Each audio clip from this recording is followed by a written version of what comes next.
عبداللہ بن عمر رضی اللہ تعالیٰ عنہ سے روایت ہے، انہوں نے رسول کریم صلی اللہ علیہ وسلم سے سنا، آپ فرماتے تھے کہ تم سے پہلے کی امتوں کے مقابلے میں تمہاری زندگی صرف اتنی ہے جتنا عصر سے سورج ڈوبنے تک کا وقت ہوتا ہے۔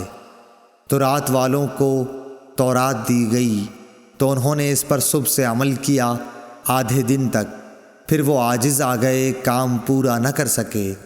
ان لوگوں کو عمل کا بدلہ ایک ایک قرات بقول بعض دینار کا چوتھا سے چھٹا حصہ اور بعض کے قول کے مطابق دینار کا 20واں حصہ دیا گیا۔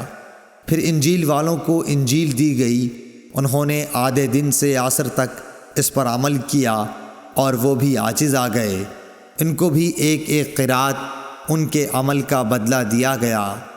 پھر عصر کے وقت ہم کو قرآن ملا، ہم نے اس پر سورج غروب ہونے تک عمل کیا اور کام پورا کر دیا، ہمیں 2 قرات ثواب ملا۔